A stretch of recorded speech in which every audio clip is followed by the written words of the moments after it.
well-being as we did to a patient safety incident. And of course, we had patient safety incidents as you would have had in every intensive care unit at the time and to this day. But actually, we did pick up on staff experience issues, and that provoked the same level of executive immediate on the day RCA and problem solving as a patient safety incident would. That was a fundamental change. So, for example, we picked up that there was issues with staff's pay. Okay, that was a critical incident for us because we did not want nurses or doctors going into the facility worrying if they were going to get paid. It's a small example, but a really important one. So the critical piece is here, the real kind of take-home message is that a staff experience issue provoked the same level of response to a patient safety issue. So we felt that that was novel and new. The other kind of key element for us was creating a flat hierarchy. So again, you think about well-being and the staff voice, but it's actually really, really important. Our staff told us that we created a flat hierarchy, that if they raise an issue, that it would be fixed very, very quickly. Our motto, and you'll probably hear more about it over this session, was actually about making tomorrow better than today. So we had a rapid learning system in place. So when staff raised an issue, it was actioned, it was fixed, it was changed, it was escalated, and it was fed back. That made them feel safe, it made them feel listened to, and it made them feel part of the mission, which was a very unique and high-risk endeavour. And to me, that was another critical part of well-being for staff. Thank you. Before I go, I'd just like to welcome our colleagues for the next session, and that is Dr. Rachel Pillings and Dr. Dan Wandsworth, who are going to talk to you about their project, which is called 15 Seconds and 30 Minutes. Thank you very much.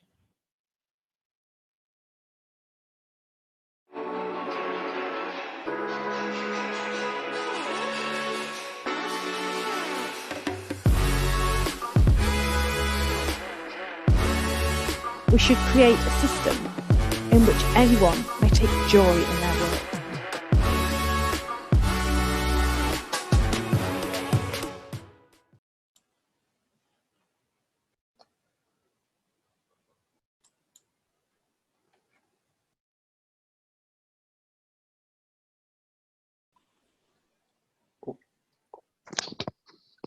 Good. Oh. Hi, good afternoon. Hi there, Michael. Thank you for joining us today, Dr. Rachel Pilling. It's been, we've been really inspired by the work that you've been doing with 15 seconds, 30 minutes, you and Dan, and we're really excited to hear and gain some new knowledge. You've just been introduced by Eamon Sullivan, who was the Director of Nursing for the London Nightingale. So please, whenever you're ready to start, go for it. Lovely. Well, thank you very much. Good afternoon, QI Southwest. Very excited to be sharing this with you. I'm sure there's a few people out there. I'm hoping Carrie and Gary are out there who are well familiar with this work, but if you're not, you're in for a real treat. So on behalf of myself and Dan Wadsworth, our co-creator of 15 Seconds, 30 Minutes, we're going to spend the next 15 minutes telling about our social movement to reduce frustration and increase joy in work. So what are we?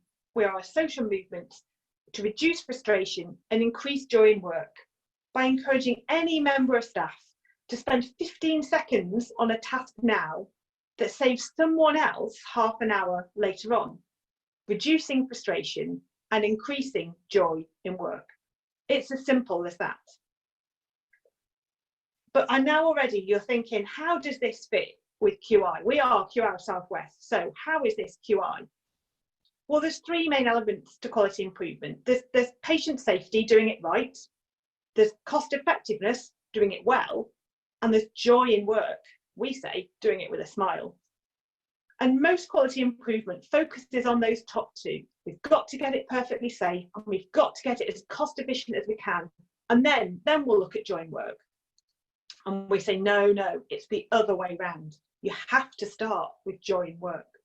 If we can have staff feeling that when they come to work, they can thrive at their job, not just survive and get through another day, well then patient safety and cost effectiveness automatically improve. We need to start with joy in work, not add it as the little thing you do at the end. So why is joy in work so important?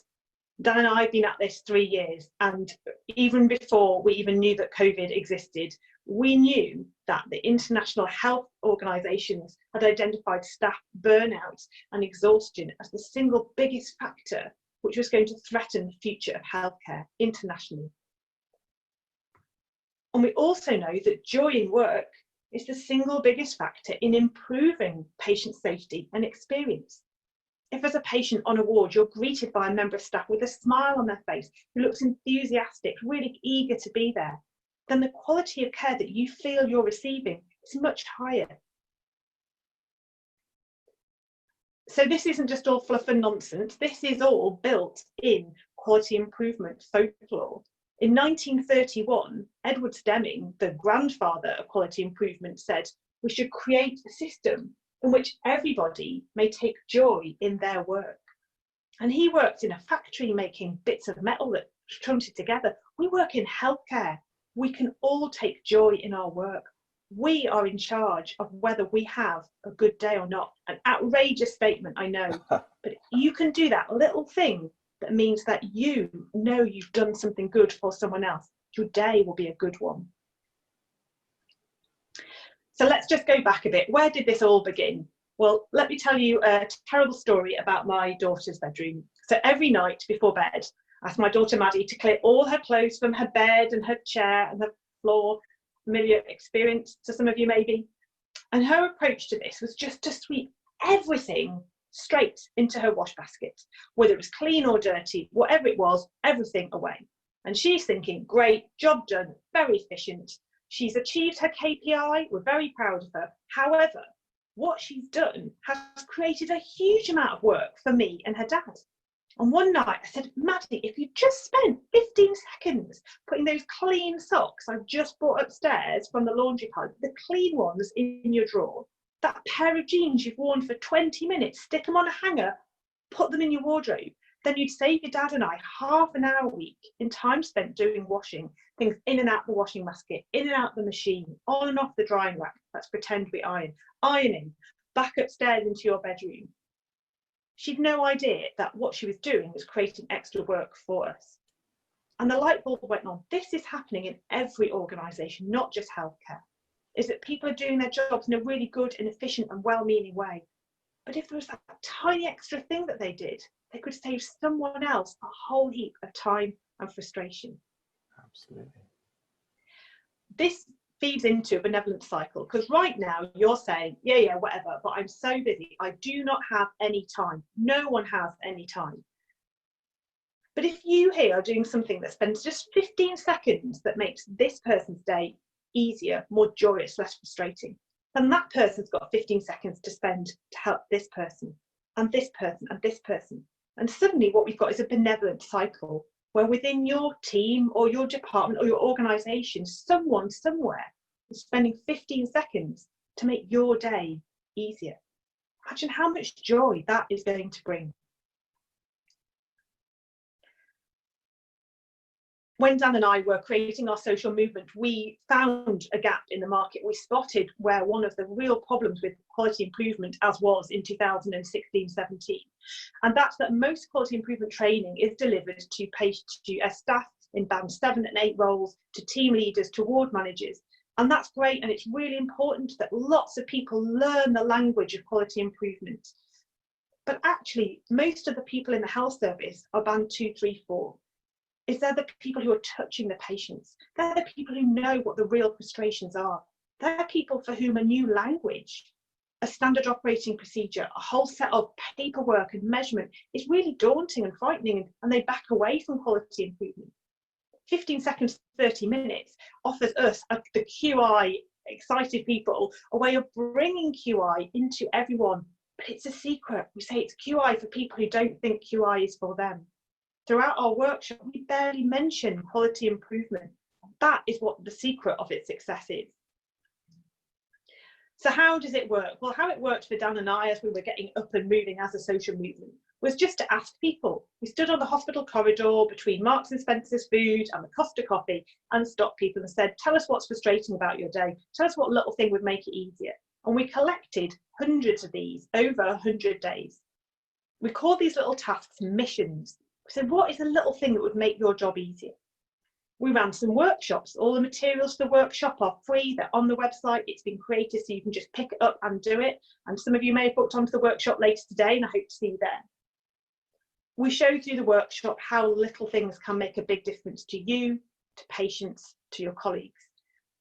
And you too can become a 15-second, 30-minute hero, where you can receive your little hero cog that you can put on your little lanyard and share how your joy of increasing joy in work. More about that later. So what is a 15-second, 30-minute mission? They take only a few seconds. We're not strict about the 15, but if it's taking 3 or 5 or 10 minutes, that's more difficult just to squeeze in. You don't need lots of emails and definitely no meetings and definitely no standard operating procedures. Just something that you inside know will make a difference. It shouldn't need any resources or setup costs. It's something you can just do with what is around you. And just a little something that will save time for you or a colleague later and increase joy in work. So here's an example. Here's a man whose name isn't Richard, but we always call him Richard when we introduce him. I think his name might be Gareth. I'm sure he'll text me again. So he works for the Yorkshire Ambulance Service, and he came to our first 15-second, 30-minute festival.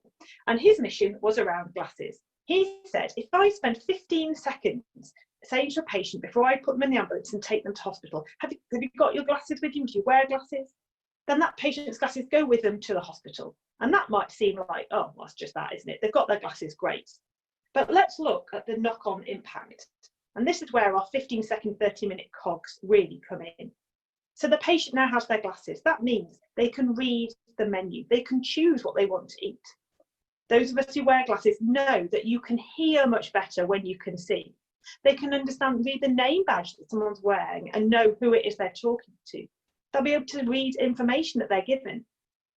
They'll be able to get out of bed because they're going to be less worried about falling. So they may be less likely to fall. You can see how the knock-on impact of just having their glasses with them is huge. It may reduce their length of stay. Now, Richard spending 15 seconds to give that patient their glasses, no one will know he's done it. He'll never really know the impact it's made. The patient who's got their glasses won't know how much frustration they didn't feel, but the knock-on impact is huge. And so these tiny missions that you will do will have a huge reach. And if you come to the workshop, you'll hear about a little mission that happened during a power cut, which saved surgery being cancelled for dozens of patients. So back to what makes a good mission. Dan and I crafted this over several workshops, and this is really your little blueprint to stick to. So the TARDIS, T stands for today. It's something you can do right now. It doesn't take planning. You don't need to spend a lot of time thinking about it. Just do it. It's a little bit of time. You can fit this into your day. It reduces frustration for you, for a patient, for a colleague, for a whole team. You don't need permission. This is really important for those band 2, 3, 4 staff who might worry about whether they can ask or do this. You don't need permission, just do it. Separating out files into patients who DNA'd and patients who came to the hospital makes it much simpler to know where to put the notes. Really, really quick things. It increases joy for you, for patients, for carers, for anybody, and is shareable. Really important part of 15S30M is that the mission you choose, only you need to do. You don't have to make sure the whole team do it. It's not one of these things where everyone in the department has to do what this is. You just choose what you do. Other people might choose to copy you, or they might find a mission of their own. But sharing as a social movement is really important. So how do you become a 15-second, 30-minute hero? Well, you need to think of your mission. You need to do your mission. And you need to tell us about your mission. We love sending out our little 15-second, 30-minute cogs to people so they can put them on their lanyard. You can wipe clean, they're infection control happy. Tell us about it, email us. Carrie and Gary go round cogging. They have bags of cogs that they take out to people in their organisation who they know have done a mission. It makes people's day to receive their cog, it really does. So this is Emma. Emma worked on our AMU, our medical admissions unit, and actually she was the matron of our COVID ward during COVID. She's amazing. And she said to me, I realised patient safety is all about the team. When you build team morale, have happy staff, the patient safety improves automatically. She spent 6 months trying to build patient morale and staff morale, trying to improve patient outcomes. She introduced 15S30M, things like make sure the patient's got a water jug by them, put their slippers right next to their bed so they can get into them, make sure their walker is with them. Patients suddenly stopped having falls, safety improved, staff were happier, they could feel what they were doing to make the patient's day better, and they enjoyed their shift. Unthinkable on the medical admissions unit. This is Hagan Shire from Northampton Trust, who just put little key rings on their cupboards, on the keys, so they knew which was the oxygen cupboard and which was for the drugs cupboard. Dead simple. We've all been there with a load of keys, and every time you try all 12 keys in every lock, really simple stuff. So here are our cogs. Get in touch, we'd love to share them. So you can bring this as a whole organisation or just to your departments. Here's the team from Plymouth who did a great job at setting up their own display with flags and bunting to launch it as part of their QI offer to their whole hospital. So there's no list of missions that you have to stick to, but sometimes we all need a bit of prompting. So here are our 9 starters. So remind someone to bring their medication into hospital when they come. Let someone know, tell someone you're running late, tell them you're cancelling the meeting, don't just take it out of someone's diary. Grr, that makes me really cross. Don't be a dead end. The patient stops you in the corridor and says, can you tell me where cardiology? Don't say, oh no. Say, well, I'm not sure, but let's go together to reception. Let's go to the board by the lifts and find out together where to say. Updating allergies, updating phone numbers of patient records, it's really key. Refresh. Either refreshing, plugging in equipment or refreshing yourself. 15 seconds to have that drink can make the rest of your shift go so much better. Replace. Please take things back and plug them in. Please replace batteries. Please take paper with you to the photocopier. What total joy that is for you and for everyone else to not run out halfway through. What happens next? Patients coming back from theatre like to know what's next is you'll have a cup of tea and some toast, we'll get your medicines from pharmacy, and then you'll go home. We know as medics, we know as doctors, we know as nurses, as healthcare professionals what happens because it happens 20 times a day for us. The patient doesn't know. They're worried. Good afternoon.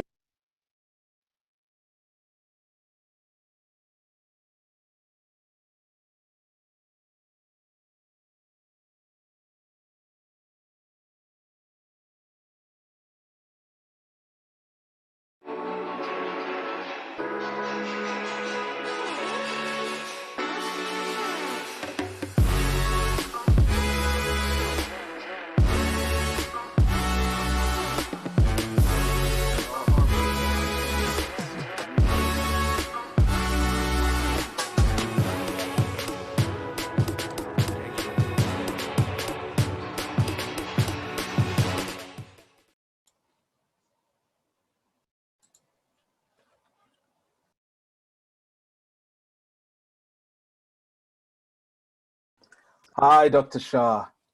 How are you? Thank you so much for inviting me today. We're really, really grateful to have you with us here in the afternoon at QI Southwest. And we're looking forward to the wisdom you're about to give us on how to create and succeed in our projects. Thank you. Good afternoon, everybody, and thank you so much for the invitation to join. So what makes a successful QI project? Well, I want to try to approach this in a few different ways. First of all, let's look at the evidence base for success when it comes to quality improvement work. One of the forefront organizations that have been applying quality improvement to all parts of their healthcare systems is Cincinnati Children's Hospital. And they asked this question several years ago through a study which identified a number of factors related to success of quality improvement projects. They created a framework which they call the model for understanding success in quality, or MUSIC for short. And what they found was that there were 5 main factors related to success. This probably won't come as much surprise to any of you who have been practicing quality improvement in healthcare, but they found that the project team itself was really important, thinking about who was represented in the team, what kind of improvement skills they had, the availability and accessibility of leadership in that project team. They were also thinking about, they found that support around the project team was really important. So how the organization supported the team, both from leadership and sponsorship, but also through improvement skills. They found that the factors related to the team and what they call the microsystem were really important. So how familiar were that team with working with each other? How connected were they with the actual topic that they were trying to improve? And then there were factors related to the bigger organization. So how did this project align with the organizational goals? How did the culture of the organization support the application of quality improvement? So those things won't surprise any of us. And the final factor that they found was really important in enabling success was the wider environment. So how can factors in the wider environment outside of our organization be helpful when we're thinking about quality improvement? Things like incentives or enablers or partners who might be really supportive of this work, patient involvement, local communities supporting this project, all of those wider environmental factors. So I'd encourage you to have a look at the paper, because the model that they've developed, the music framework, is the best evidence we know based on interviewing teams that have been undertaking quality improvement and looking at data around which teams succeeded and which teams didn't, to figure out the factors that really are geared towards success. But, you know, in a sense, these are things that anyone who's really practiced improvement in healthcare will probably already know intuitively, that you need a team. You need people who are committed to this work. They need to have some improvement skills. You're going to need leadership support. You're also probably going to need some support from the wider organization. The culture of the organization is really important. And if you have some factors that align with wider environmental factors, then even better. I don't think any of that is going to come as a surprise, but what you can do is now use this study, and they've created a really helpful tool that you can use to evaluate your project before you start against these factors. So you know which areas have you got strengths in and which areas do you need to maybe strengthen before you start doing this work, to give yourselves the best chance of success. Now, that's what the evidence tells us, and we've been trying to build this learning into our approach to quality improvement at East London Foundation Trust. I suppose in a few different ways. First of all, we realized very early that our approach to this was going to be wrapped around teams. All care is delivered by teams. Healthcare is a team sport.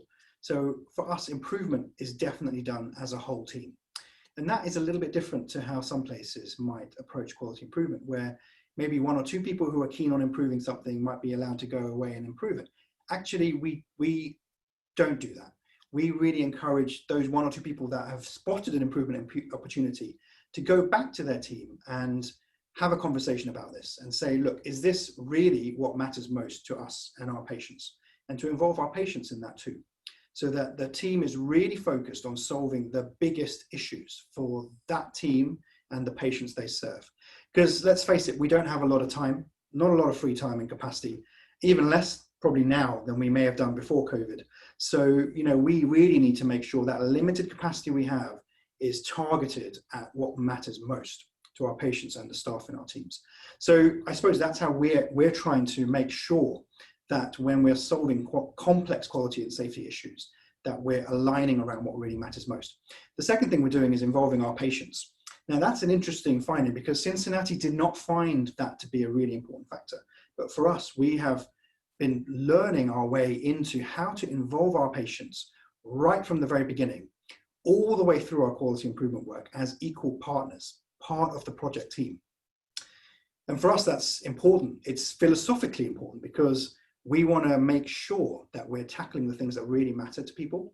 We also want to make sure that the ideas are coming from the people who are closest to experiencing the issues themselves. And we want to co-produce this work together.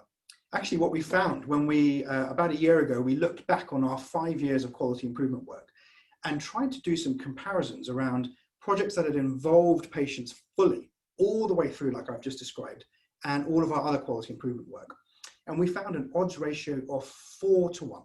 So the odds ratio of 4, meaning that projects that had really deeply involved patients in a co-produced, co-designed way throughout were 4 times more likely to achieve their aim than other projects at Delft. Now that's a level of evidence that I think surpasses almost any other factor that's been found to be related to the success of quality improvement work.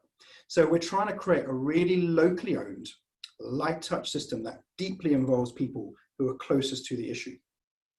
So from all of that, what would my advice be to you? So that when you go about quality improvement work, you give yourselves the best chance of success. Well, I'm going to borrow something from Simon here, who you've heard from today already, but let's start with the why.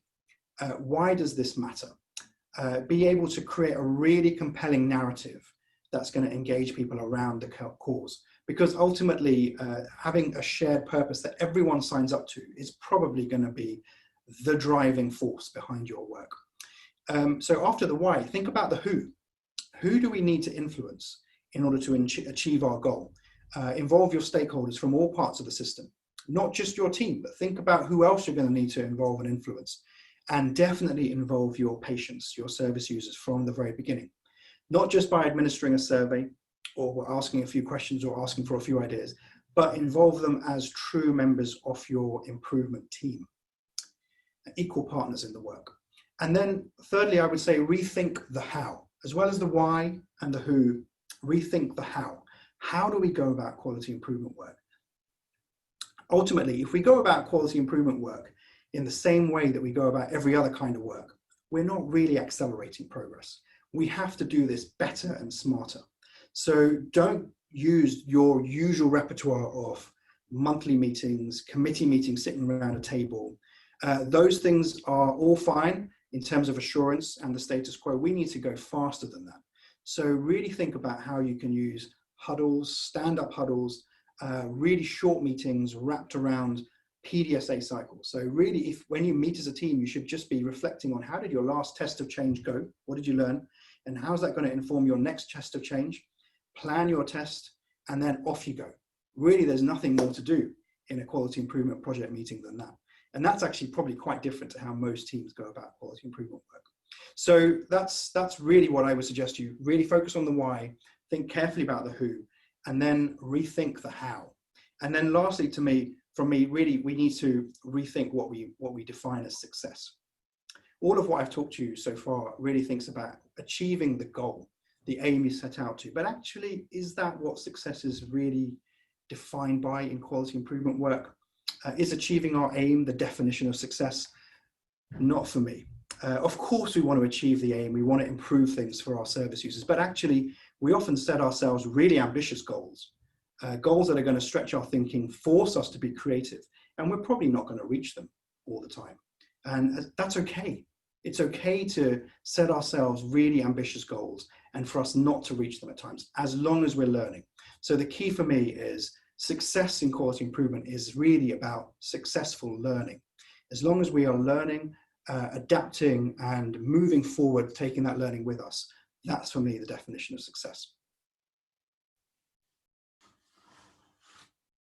Thank you so much, Dr. Shaw. That was really interesting, and it's really nice to see the different aspects of the evidence coming together. We've got a few questions put forward from Twitter. So one of them was, you spoke about creating more efficient, faster meetings that focus on the PDSA cycle. How do colleagues who may not even be in the same building, who are connecting virtually, how do they manage to keep their meetings positive and engaged and focused? Yeah, that's a really interesting challenge right now. I think actually the fact that we're sometimes dispersed and working physically apart from each other and having to use virtual technologies is both a challenge and an opportunity for us. So there's definitely things that are easier to do face-to-face. Things like practical tools, drawing a flowchart on a wall, they're things that, we can replicate virtually, but it's a little bit clunkier, not quite as nice. And certainly the sharing ideas and working off each other, that energy you get from being in a room is possible to recreate, but maybe not in the same way when we're working virtually. But think about the opportunities. So for us, we have seen real opportunity in engaging much wider than we might ordinarily have been able to do. Often people can't come to a physical meeting because they're busy in their place of work. They might work somewhere distant. If they're a patient, they may not be able to travel in to be part of a team. Actually, we found that working virtually means that we've got to get more skilled in virtual facilitation techniques, learning different platforms, different ways to engage, facilitate, coach teams. And we have an opportunity to reach out and have more patients being involved in our work, because we're finding that there's definitely interest and ability and capability in our patient groups to be participating much more fully now that we're virtual. And talking about the patient groups, another question from Twitter is, how have you engaged patients? How do you even get them interested in QI? How do you even explain QI to the patients? Yeah, I mean, I wouldn't start by talking about QI.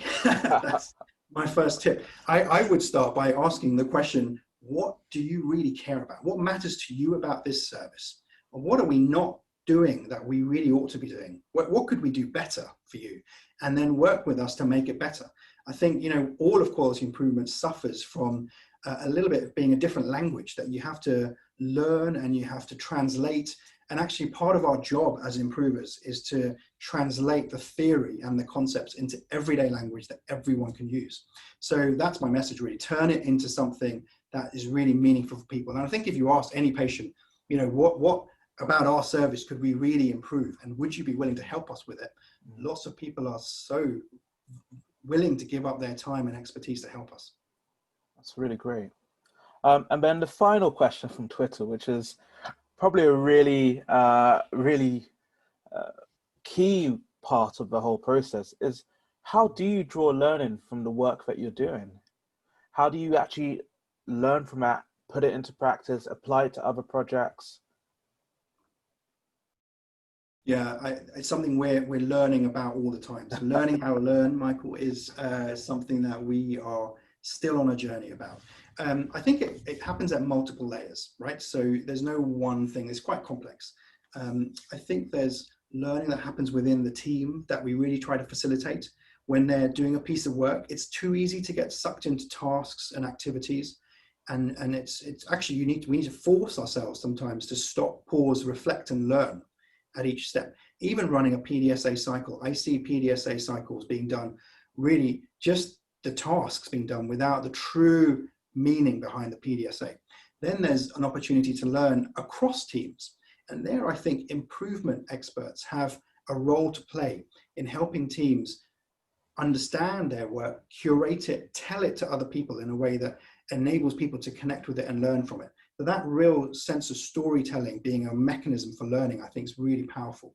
We actually build learning systems going up one level more, where teams working on the same kind of topic have a place where they can come to and work together on stuff, but also learn from each other in a really structured, systematic way.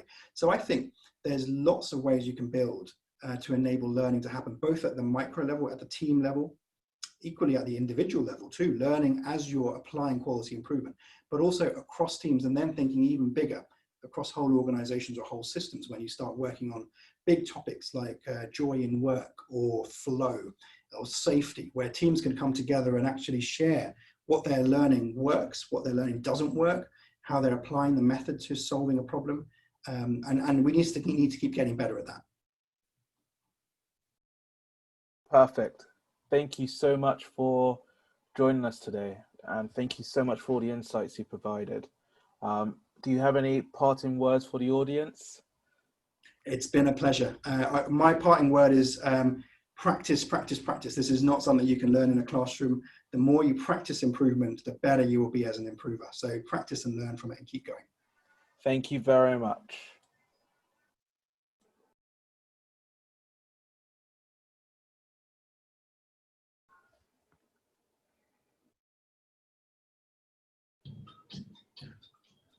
Hi, Lucas.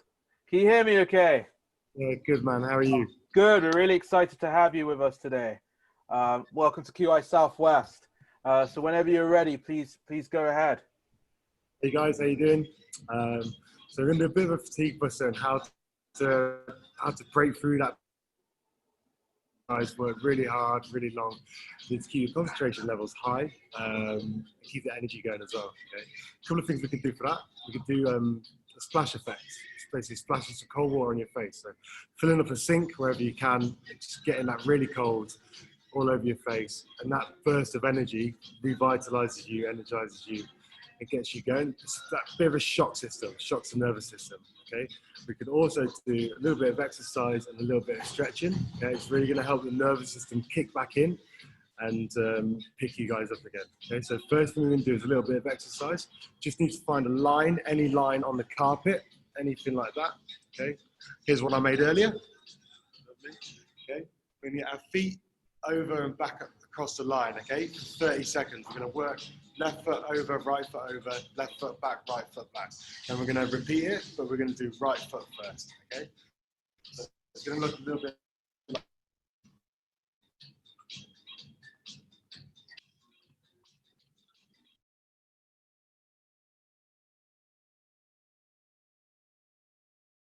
Okay, we're going to do that for 30 seconds. That's really going to kick the central nervous system in, getting the coordination going left foot and right foot, making sure we get over the line, back over the line. Okay, 30 seconds of that. We're going to have a little 30-second breather. Then we're going to go on to right foot, then left foot. Okay.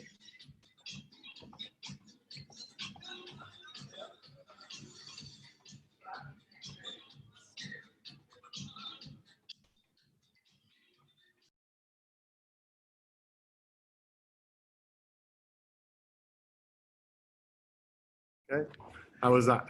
Good. So those two movements, really simple, but it really gets you working a little bit of heart rate, getting that up, red blood level, moving body, and just gets you working, thinking as well about your foot position and kicking the central nervous system in, making sure we build back up. Okay, do that twice, so we have a little break, like a minute's break. Then we're going to go back into that again. Does build a bit of fatigue, but keeping that blood flow going, picking the energy up throughout the body and moving is really good for us. And we don't need a lot of space to do it, so you can do it wherever you are. All you need is a line on the floor. Okay, so we're going to go again, 30 seconds. 2, 1, go.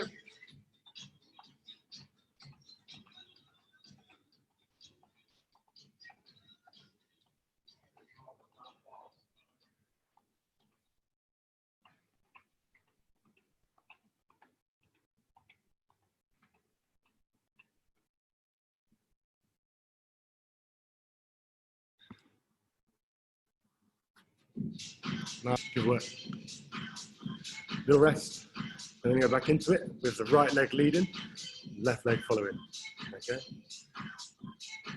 A bit off. Good. Okay, one more time.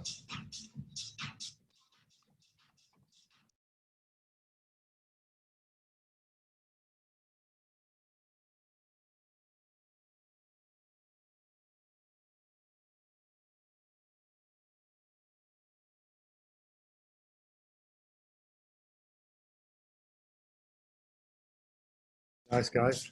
Good.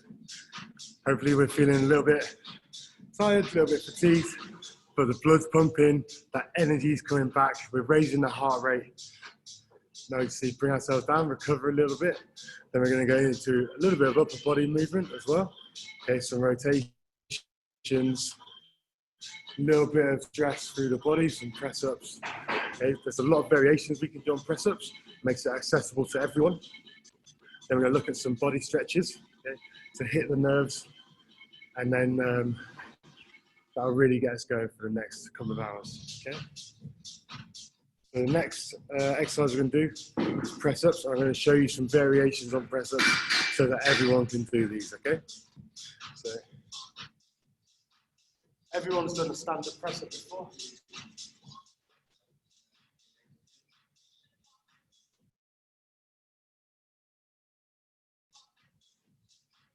Okay. That's a normal press up. We're going to regress that a little bit. Okay, we can go down on our feet, but up with our knees. Okay, so that's going to look a little bit like this.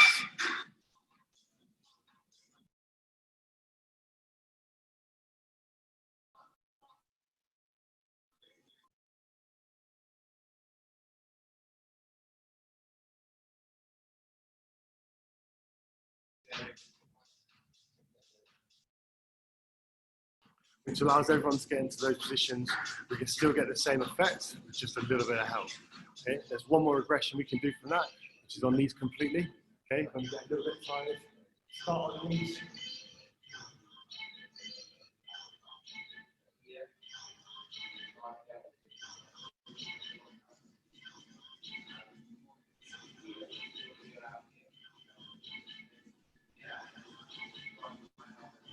Okay. So those variations on press-ups, we can all do a form of those. And it just help us get the blood flowing, a little bit of stress through the upper body after we've worked the lower body as well. Just really engaging all our muscles again, getting all the neurons firing, picking us up for the rest of the shift. Okay. So I'd recommend doing that maybe 6 press-ups, 3, maybe 4 times, gets the body firing, keeps us alive. Okay. From there, we're going to recover, make sure we have some water. I'd say a little bit of carbs as well, so like bananas are great, apples. If you've got food, a little bit more than a lot. If you have a lot of food, a lot of sugar, you're going to get that crash and you come back down. We don't want that to happen, okay? So just something that can sustain us through with a bit of energy. Banana's great. Sugar from fruit is awesome for us, natural sugars, okay? A little bit of food will keep us going. Lots of water, make sure we're constantly drinking. That'll get us through, okay? Last thing we can do is a couple of stretches to fire. Okay, so we're going to start lower body. Calf pump, okay.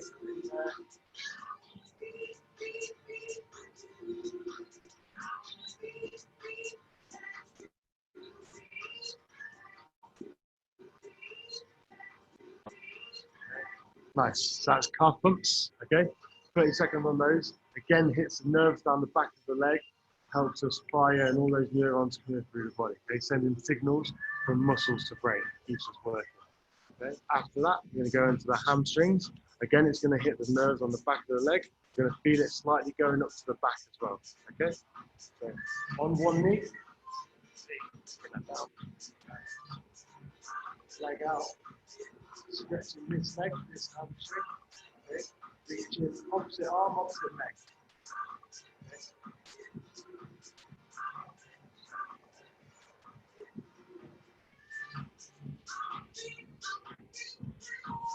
So we can hold that stretch, or we can come in and out of it, depending on our flexibility.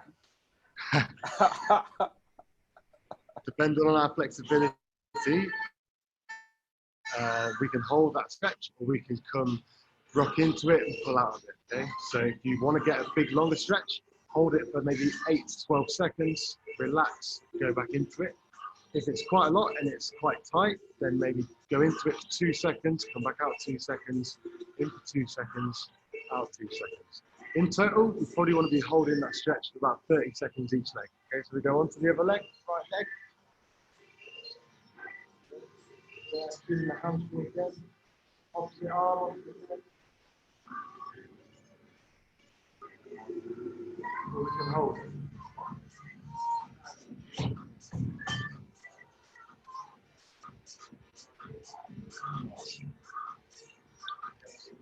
Great. That's really going to get all those nerves kicking in. I definitely feel that. Lots of signals firing through. It's feeling good. Stretch the legs. I'm going to go up into a little bit of the upper body. Okay. Starting with our back. Just going to do some rotations. Loosen up. Okay.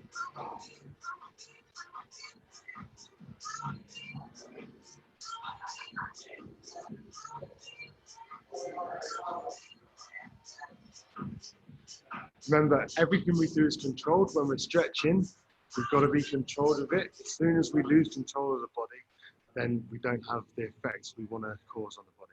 Okay?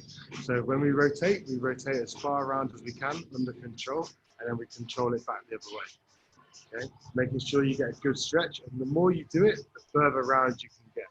Again, I would say maybe 6 to 10 times each side, 3 sets through. Okay. So next set, let's see if we can go a little bit further, get some more rotations.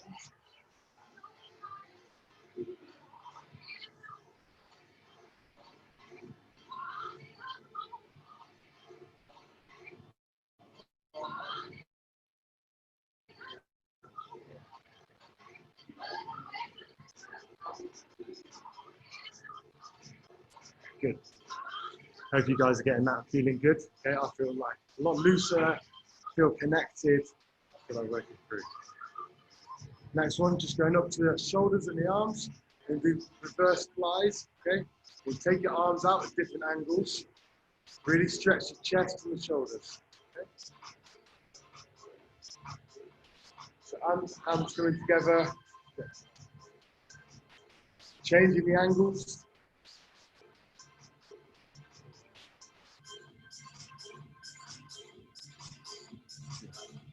Nice. And you feel that a lot in chest, a lot in shoulders, and in the back. Okay, so it's quite a good all-round stretch. Really, again, easy and simple to do. But doing it under control, change those angles, means we hit slightly different areas around the body. Okay, which is great for us. We don't want to be too for desks or for over. Where a lot of the time we spend hunched up with our shoulders rotated, pulling back, stretching that.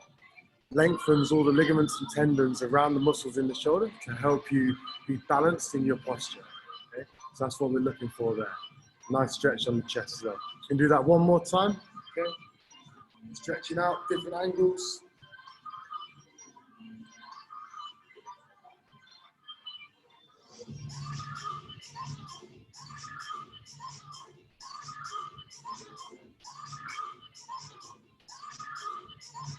Nice.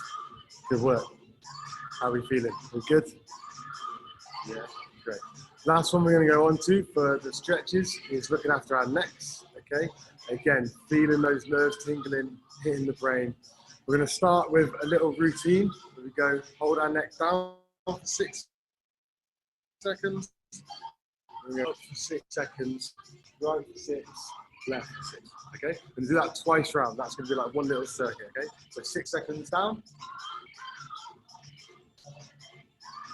6 seconds up.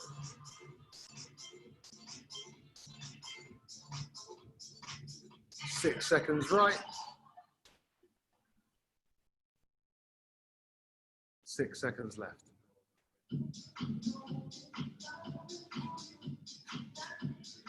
Nice, good. Little neck roll, loosen off. Feel good. Both ways. There we go. Again, we're going to go back through that one more time. Okay. So here we go. 6 seconds down.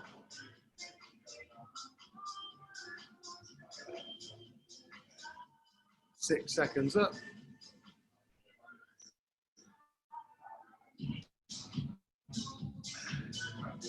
6 seconds right.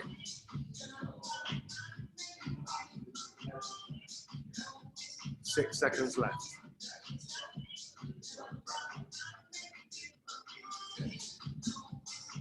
Cool. Nice, guys. Good work. Hope that was all good for you guys. Hope you enjoyed it. You can find me on Instagram, LRS Training. Any questions you have, get in touch with Mike. Speak to me directly. We can help you guys out. Okay. Take care. Enjoy the rest of your day. Awesome. Thank you for joining us. We really enjoyed that. I feel a lot more alert now, ready for the rest of the sessions. Cheers, man. Take care. Bye. Bye.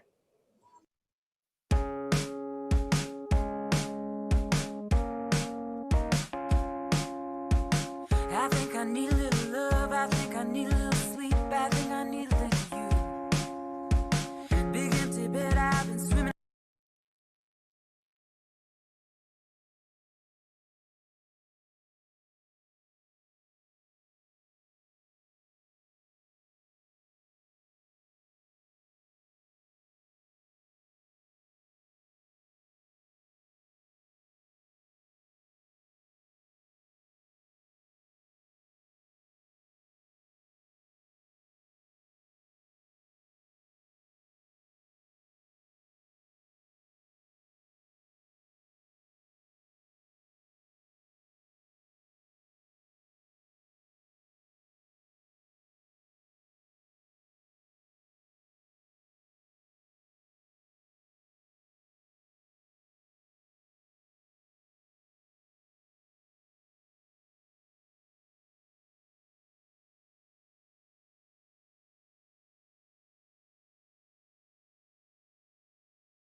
head been in a rut, but I know what to do. Well, I hit the parkway through the traffic and my signs up in my toes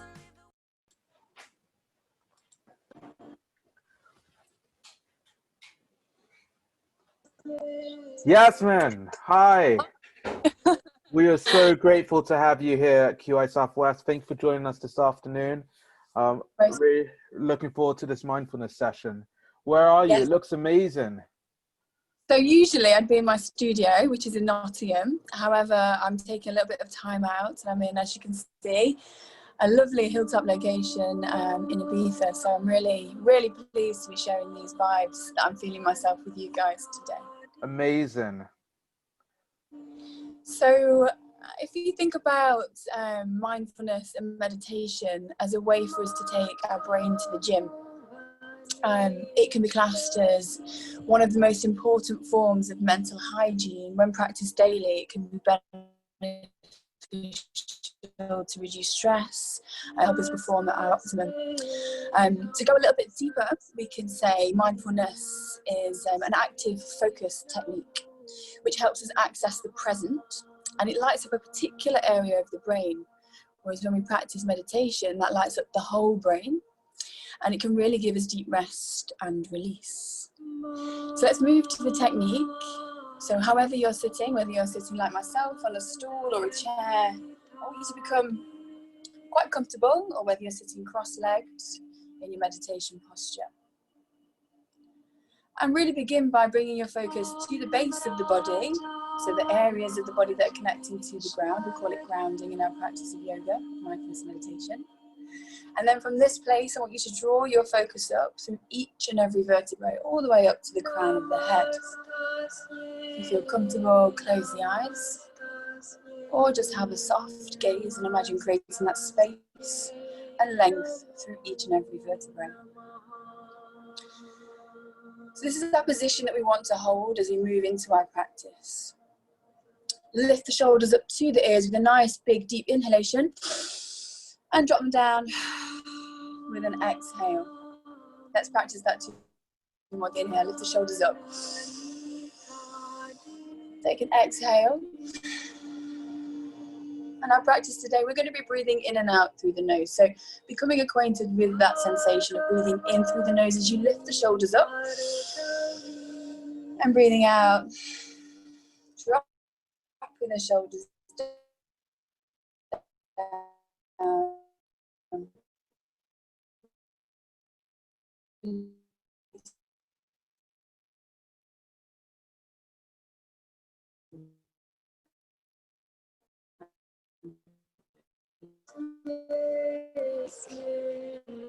Maybe deeper still to the thoughts and the feelings. And when we do this type of technique, this type of practice, it's not that we're trying to stop the thoughts, the feelings, or the sensations. It's more that we're learning how to hold them on the periphery, and we're making our breath, our focus on our breath, center stage. So by focusing on our breath and bringing it to a central place within our mind's eye, becoming ever more present, and this is what mindfulness is about, becoming present in the moment and using these techniques to help us do this. Continuing to breathe in and out through the nose. And as we become more acquainted with the breath technique, I want you to be confident enough to breathe loud enough for your neighbour to hear. So breathing in through the nose and breathing out. Very simple yet effective techniques. Breathing in through the nose and breathing out.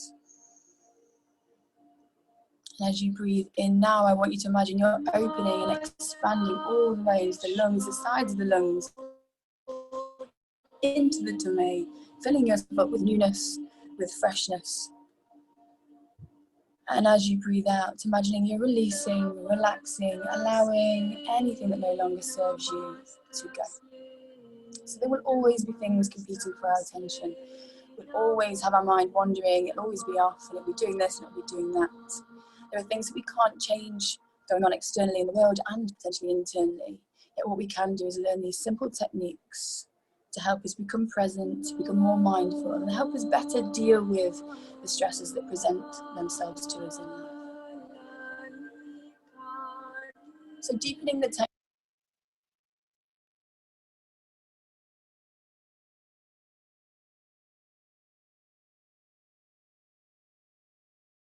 technique a little more, we're going to go into abdominal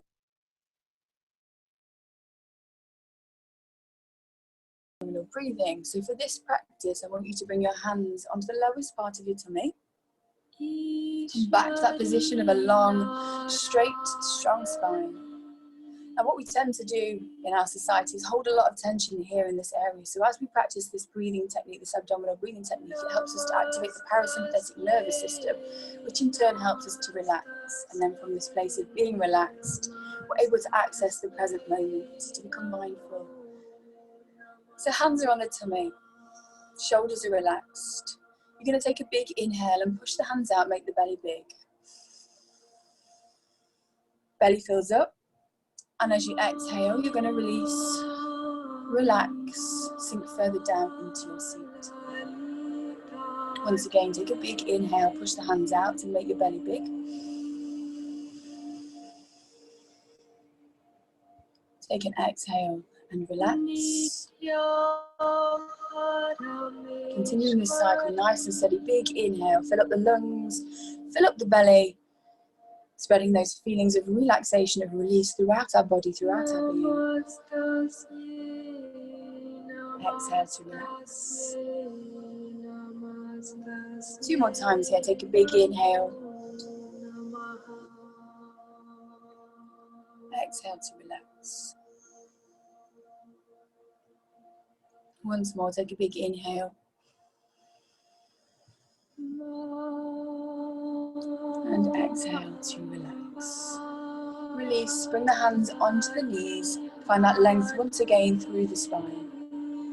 Come back to the softness of your own cycle of breath. And now we're going to cat-cow the spine. So that's moving the spine backwards and forwards. And we're going to move with the breath. So as you inhale, you're going to open, expand, roll the shoulders back, find that length through the crown.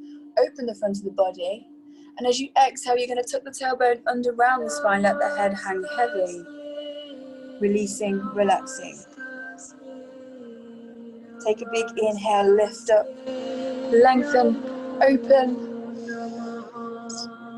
Take an exhale, tuck the tailbone under round the spine, let the head hang heavy.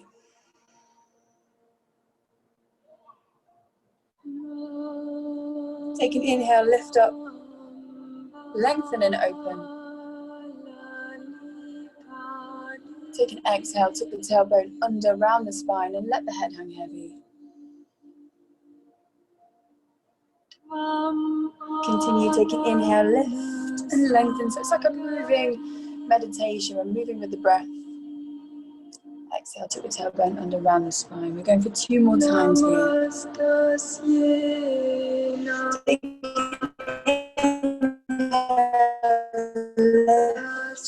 And remember, if things as it does, it's the nature of the mind, you're simply going to bring it back to the present, and you're going to use the breath to help you do so.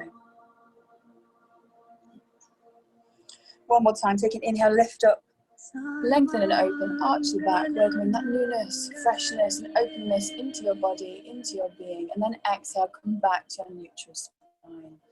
So we're back to our original position, length through the spine, shoulders are back, focusing on our breath. Closing the eyes if that feels comfortable for you, or having a soft gaze.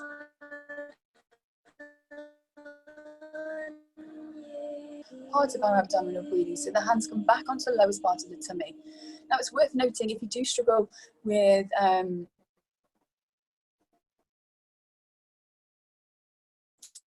asthma, hydro, anything, back to the practice, which is simply the inhalation and the exhalation. We're going to add something what we call in our practice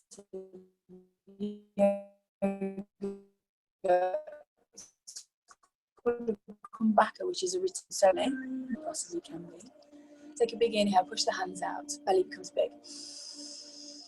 At the top of the inhalation, retain the breath for a count of 5, 4, 3, 2, 1. Exhale, relax. Continue, take an inhale, push the hands out, the belly becomes big. Top of the inhalation, retain the breath for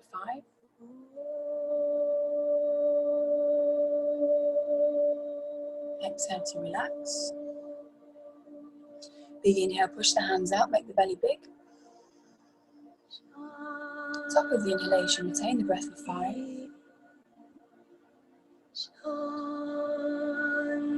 And exhale again to relax.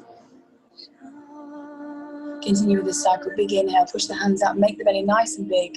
Fill up the belly. Top of the inhalation, retain the breath, exhale to relax. 2 more times here. Take a big inhale, push the hands out, make the belly big.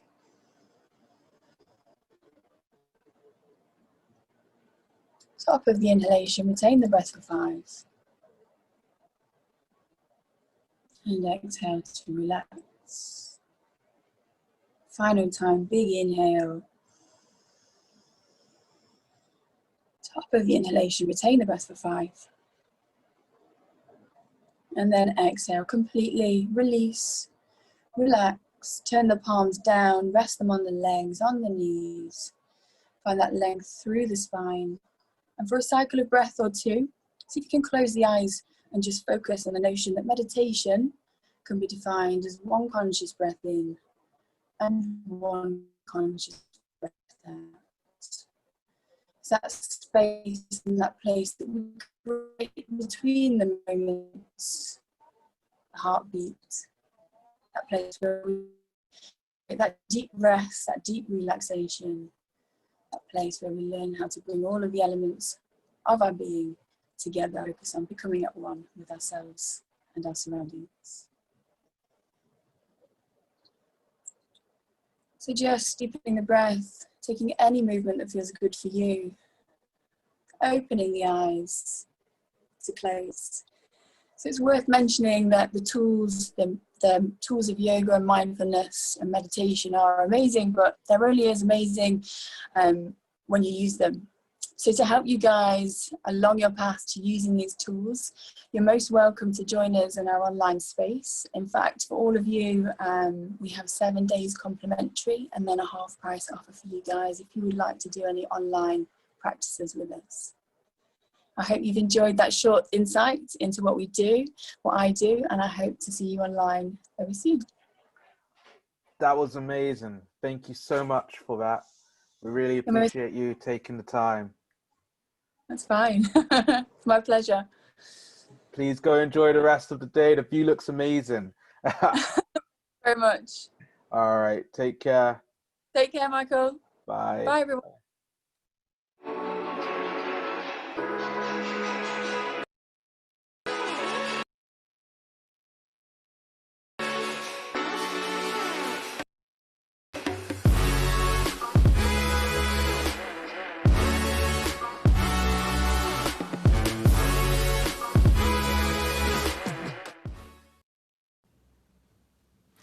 Good afternoon, QI Southwest. My name is Jo Moore and I'm a physio and QI lead from London. A few days ago, I asked the QI community on Twitter, if you had 4 minutes to talk on the subject, what makes a successful QI project, what would you say? To my surprise and joy, the response was overwhelming.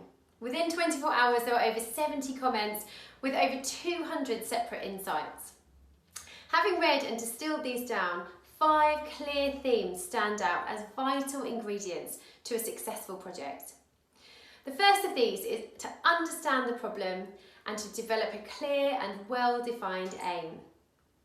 Albert Einstein famously said, if I had 1 hour to save the world, I would spend 55 minutes defining the problem and only 5 minutes finding the solution.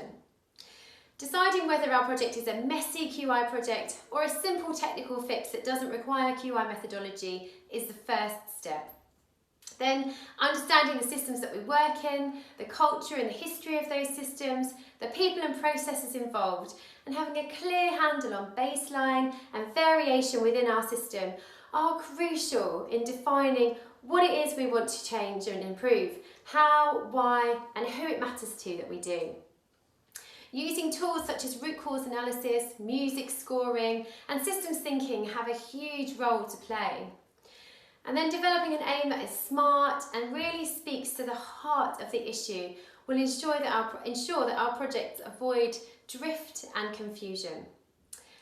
Our second ingredient is what matters to you. It seems so simple, so obvious, just to ask our patients what matters to them, to ask our families, our carers, to ask our staff what matters to me, what matters to you, to ask our communities, to ask our stakeholders, to create a shared purpose. The answers we receive are rich with insight, lived experience and knowledge. Knowledge of other parts and aspects of a system that we may not even know about, which have the power to change the entire direction of an improvement journey. How vital it is then that we include these voices and these experiences, seeding the power of design to those most heavily impacted by it. Hearing all of these voices in a process and being passionately committed to being inclusive and diverse, hearing all points of view, means that our improvements will be effective, they will be sustainable and meaningful to all of those impacted by them. Our third ingredient is meaningful measurement and data. I used to be scared of data and I would avoid trying to decipher a chart or a graph for fear of missing something or getting it wrong. But QI has banished all of that. QI has made data accessible and friendly and helpful. Our QI tools can help us develop a family of measures that can capture changes to a system over time, changes in variation. It can help us to understand and compare data, measure impact, and it can tell stories. Choosing measures and collecting data that really matter, and then sharing that data in a meaningful and engaging way can showcase our improvement journey, which helps to build our culture of improvement, and it adds weight to our effort and ensures sustainability, which is future-proofing for our work. Our fourth and fifth ingredients can be married together, people and culture, and we can add to this celebration. The responses of my tweet echoed an old African proverb: if you want to go fast, go alone. If you want to go far, go together.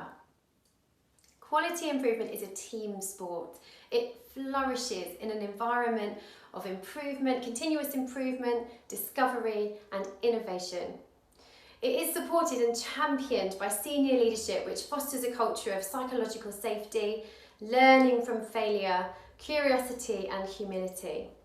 These ingredients allow great things to happen. Celebrating our successes, however small, and having fun together really builds joy and pride in the work that we do. And widely sharing our learning, both good and bad, deepens the knowledge and insight of the entire healthcare community. I've been really fortunate in my career to start my QI journey at the Royal Free London, a hospital which is famous for innovation and forward thinking. The philosophies of what matters to you in joy and work have been inspirational to watch, and I strongly encourage any and all to learn from the work of the QI team there. I'm taking this learning with me to my new role as the QI lead in the Homerton Hospital, a place also well known for excellent leadership and embedding the culture of what matters to you within their staff and patients. Demystifying QI and focusing on inclusion and learning are also hallmarks of this incredible team. To speak further on the subject of success within QI projects, I am privileged to introduce Dr. Emma Redfern and Dr. Amar Shah. Thank you very much.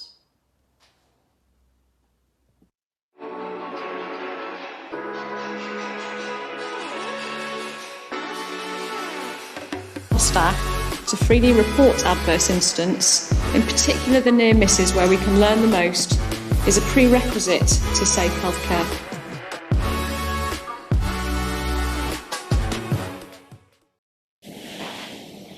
We are good to go. Okay.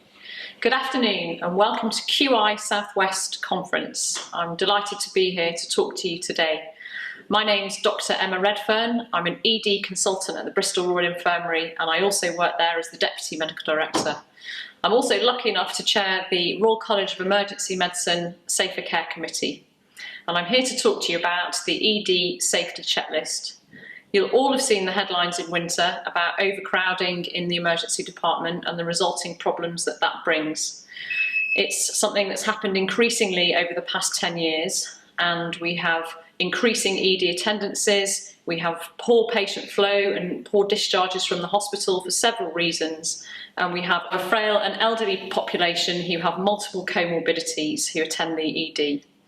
So we see crowding, it makes the news headlines in January and February of every year, and that means that we have more patients than the space that we have, and we set up extra capacity areas that are makeshift areas. The nurses are asked to look after more patients than they are traditionally used to looking after, and we have a heavy reliance on bank and agency staff who may not have ever worked in the ED before. And as a result, we have many clinical incidents and serious incidents. What happens then is that patients wait a long time, and they wait a long time for their investigation, diagnosis and treatment. And that's really important if you have a time-critical condition, such as heart attack, sepsis or stroke.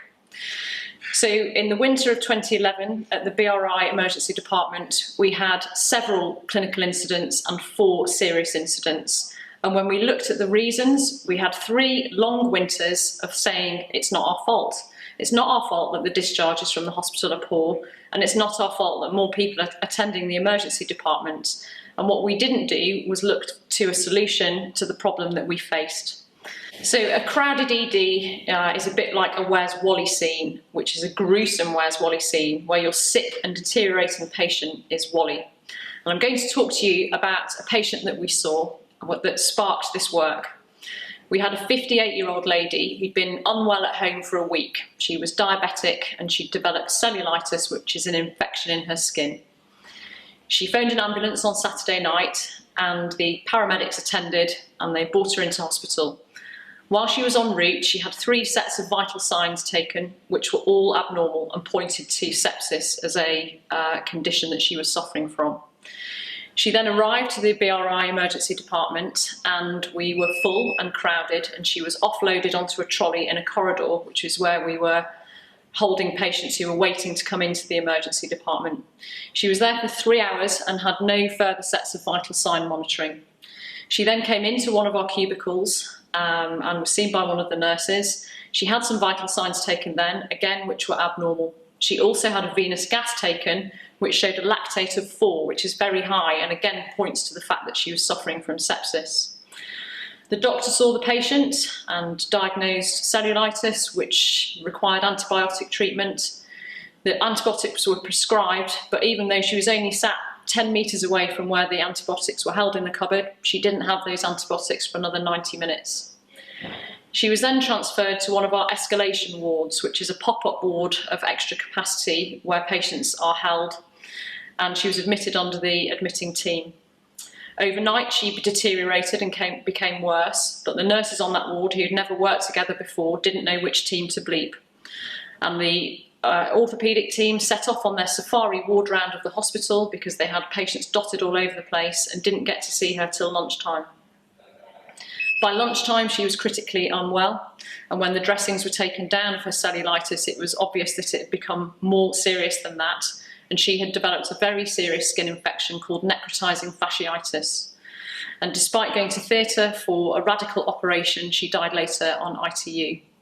And this lady was suffered from all the problems that we have in the hospital when it's crowded. We didn't assess her quickly enough in the emergency department. We didn't treat her quickly enough in the emergency department. And when she was admitted, she went into an extra capacity ward, which wasn't geared up for recognising people who had deteriorated. This was a real line in the sand for us, and we realised that despite the fact that the cause of the problem wasn't our fault, we were really needed to address that problem to prevent similar things happening to other patients. So what could we do?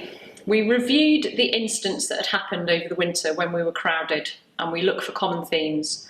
And the most obvious one was that the human factors of the department was overwhelmed. we had too many tasks to do and no order to do them in. There were basic admissions in the care that we gave. We didn't do vital signs regularly. We took blood tests and ECGs that were done at point of care, and they weren't reviewed by a clinician for several hours. And also we had the bank and agency staff who had never worked in ED before and didn't know the processes that we undertook. And so, not surprisingly, they didn't take those processes in the order that they were meant to. So we wondered what we could do. What can we do to help address this problem? And we came up with the concept of the ED checklist, which was a time-based framework of tasks that needed to be done, that was simple and basic but maintained quality of care, and it also needed to be resilient against a varying skill mix that we see in the emergency department. So how did we go about setting up the ED checklist? Well, first of all, we asked the team that worked in the department, because they are most likely to be able to provide the solutions for us. We said, what is it that makes care good? What is it that is essential to do while the patient is in ED, that isn't an exhaustive list of tasks that we're not going to be able to do? So we talked to the ED nurses, particularly the band 5s, who are the nursing team often delivering this care. And we also talked to the ED doctors about what was important to them. And we put together a first checklist. Initially, it contained far too much information because we put in so many things because we considered them to be very important. But when we looked back and said, can we do this when we're crowded, it was obvious that we couldn't. So we pared it back to the absolute basics to make sure that those patients with time-critical conditions would be recognised and be treated. So there was a real focus on vital sign monitoring and regular vital sign monitoring, so we would detect periods of deterioration or instability. And also those basic tasks that really add value to the patient's care, so blood tests and venous gases and ECGs. But it's really important that if we've done them, they are then seen by a doctor who would be able to recognise the significance of any abnormalities. And we also then asked the patients what was important to them. And this is a really interesting thing to do, because the patients took the quality of care as a given. So at no point did they think we wouldn't be looking after them. But what was important to them was that we let their relatives know that they were in the emergency department and that they were offered regular refreshments. And interestingly, when we triangulated that with our complaints, that was often what the patient and their family had complained about. So people had been in ED for 16 hours and we hadn't let their next of kin know. And also we had not offered them a cup of tea or a sandwich when they'd been in the ED for over 8 hours. So that's what the patients wanted. We then applied for a grant and were lucky enough to secure that from the Health Foundation, which gave us enough money to have a project team to manage the initial implementation and to do data collection, which is the real crux of QI. We then went through, I think, 28 PDSA cycles. We put a lot in to start with into the checklist and then realised during periods of crowding we wouldn't be able to complete all those tasks, so pared it back to the absolute bare minimum to keep those patients safe. So we designed the patient safety checklist, and initially it was a loose piece of paper that was an addition to the notes, and it went through the hours of care that the patient was in the emergency department and the tasks that needed to be done during those hours of care. And interestingly, we only put in the first 4 hours to start with, because that's how long the patient should be in ED. We've all heard of the 4-hour target. But as the project progressed, we realised that people were still needing those care and those vital signs. And so we extended the ED checklist to include 12 hours, which would be a 12-hour breach, which we all know is something that really should never happen in the ED. And we started to do data collection.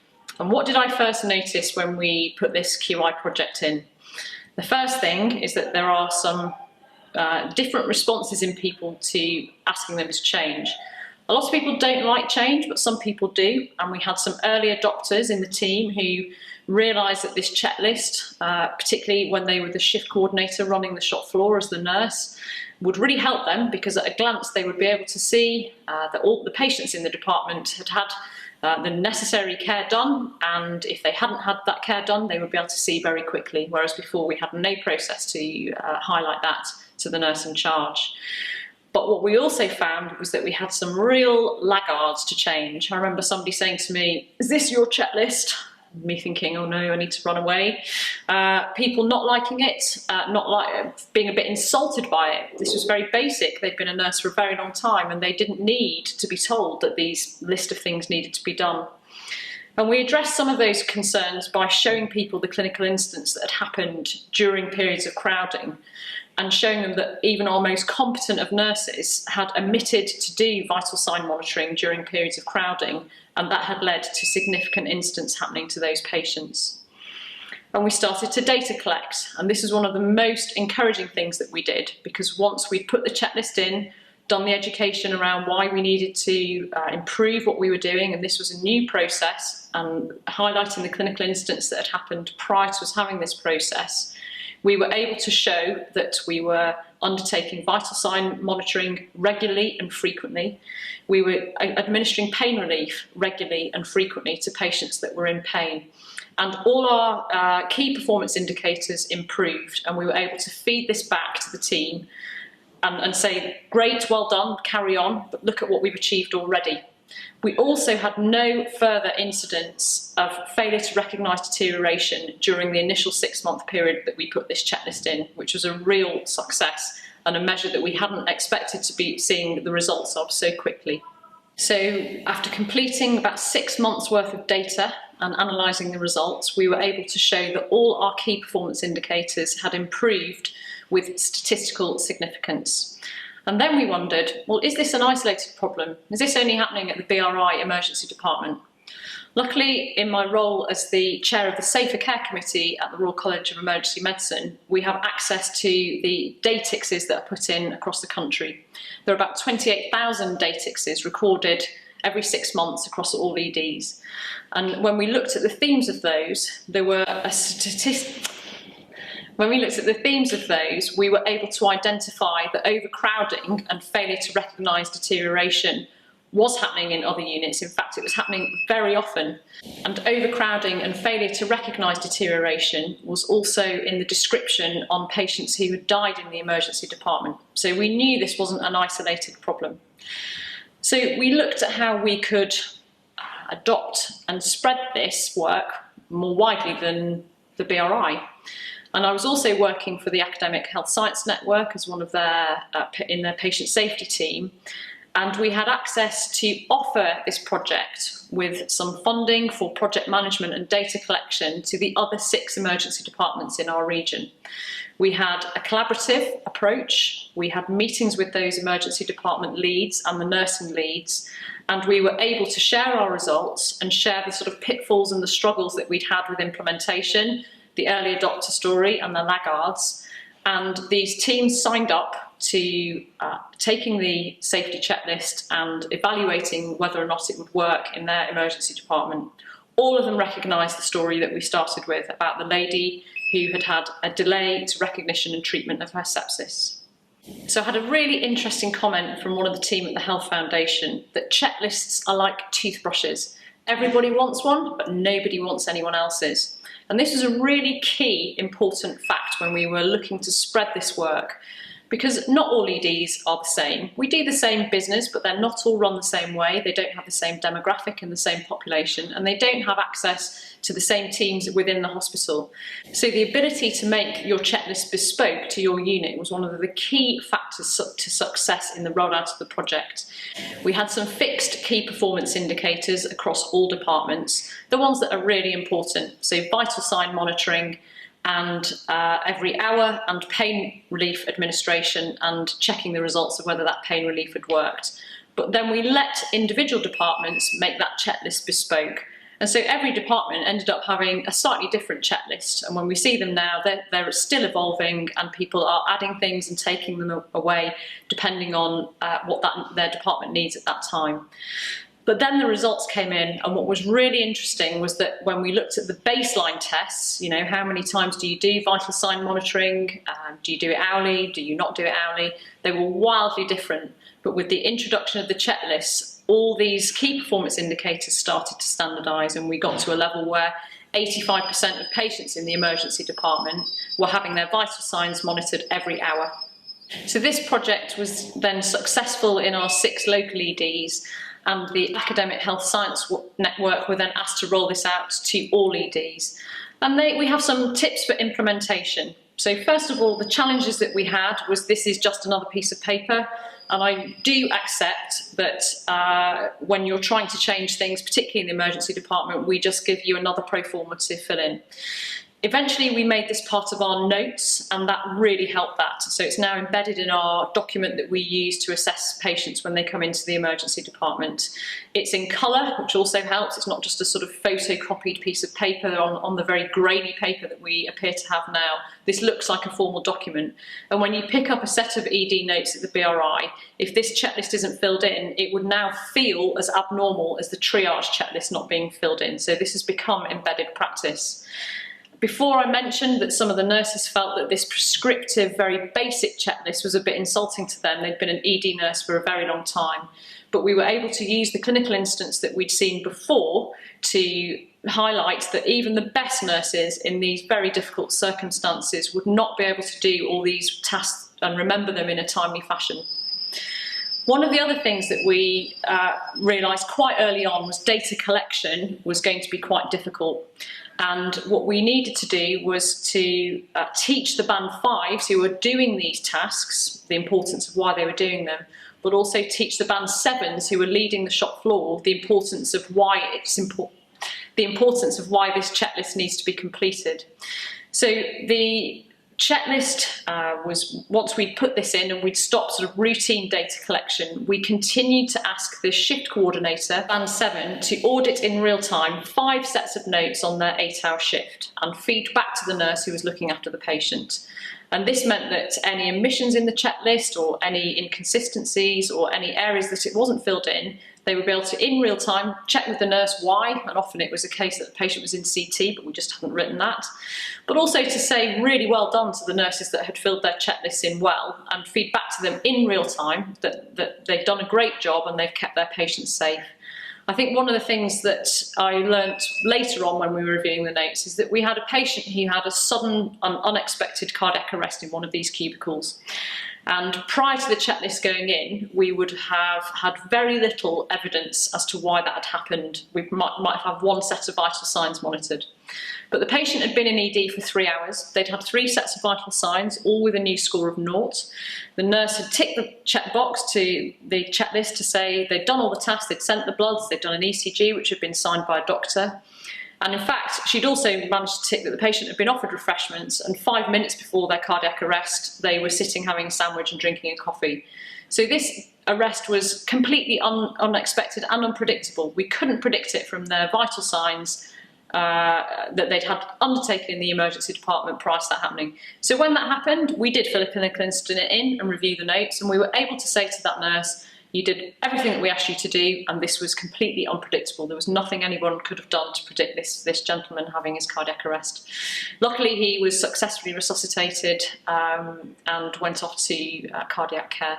So the checklist, one of the advantages of the checklist is it's a very simple and easy process to explain to bank and agency nurses who haven't worked in the emergency department before. We produced a really short video which we can show to those staff if they arrive in the emergency department before a shift.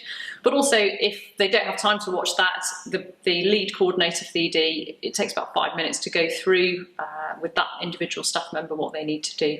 So that's a real plus point. I think one of the other criticisms that we had was we don't have time to do the checklist. And in fact, when we did a qualitative evaluation of the checklist, we were able to show that ticking the boxes and writing your initials was far more quick and efficient than what the nurses used to have to do, which was write longhand in the notes.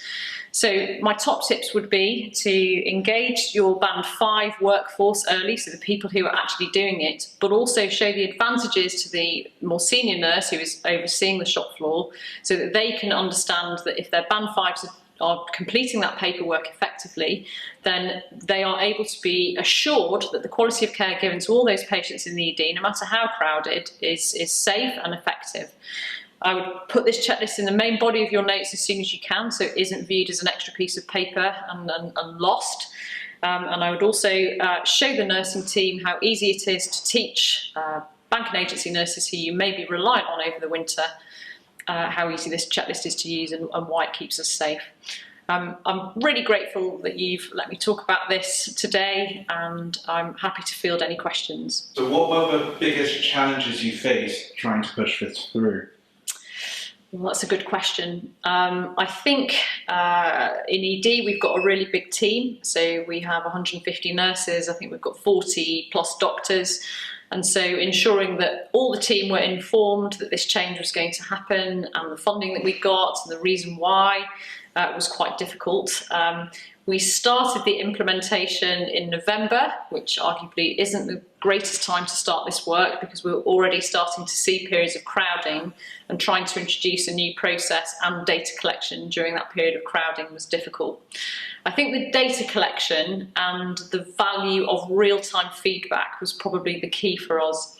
So I think that it's easy to do data collection and then feed back to a team of results, several weeks later. But actually, it's really very valuable if you are able to feed that information back to that nurse on the shop floor at that time, so he or she can see that the shift coordinator is looking for that data and looking for that information, but also that they can give positive feedback, so that if they've completed their checklist well, then you can thank them and congratulate them in real time. Perfect. And then just another question that's popped up a few times is, in terms of getting funding, what was the process like?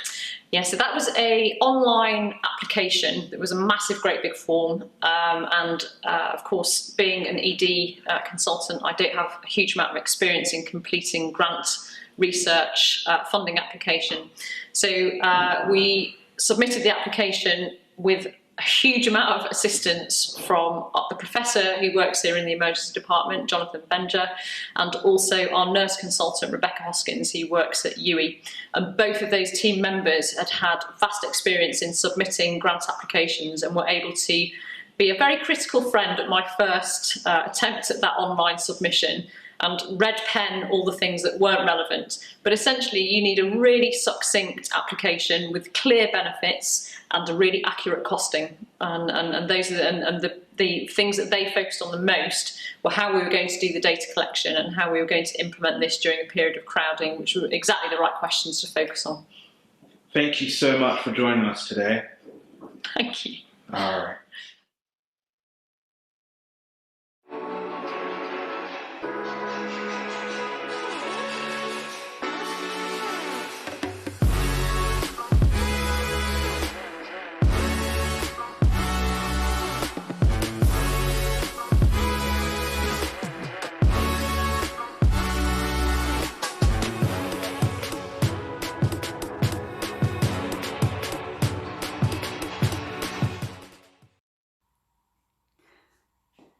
Good morning, QI Southwest, all the way from Australia.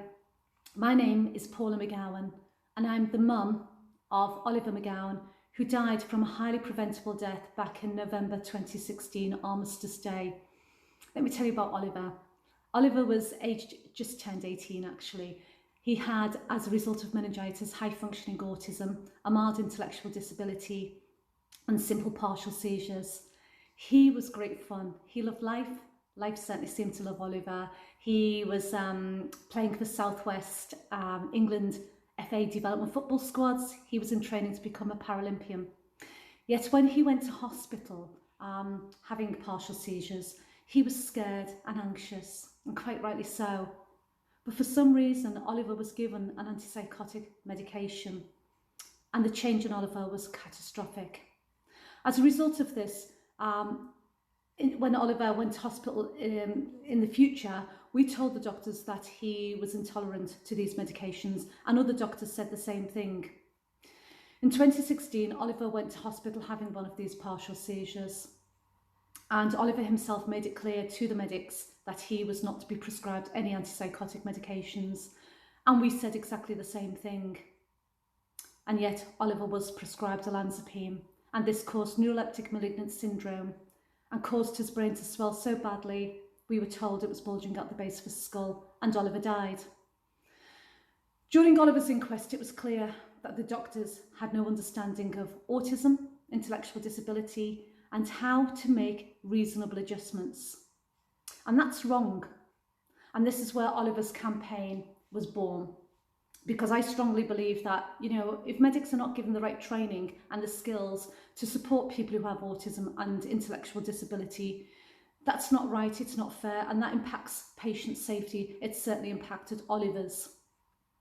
So I campaigned for every clinician, doctor, nurse, allied healthcare professional to have the Oliver McGowan mandatory training in autism and intellectual disability awareness. And this was successfully debated in Parliament. And as a result of that, it has now been announced that this will come to fruition, and the Oliver McGowan mandatory training is now being developed. Now, as healthcare professionals, it's vital to ensure that the care you deliver is compassionate, empathetic, respectful, and dignified. If Oliver's voice had have been heard, if our voices had have been heard, without a doubt, Oliver would still be here today. And I urge every single one of you to please remember that patients do know themselves very, very well. Please always work in partnership with them, and remember that the care is their care. It's about them. May I now introduce another mother, Nadine Montgomery, and she wants to share her experience in this final and important keynote. Thank you, everybody.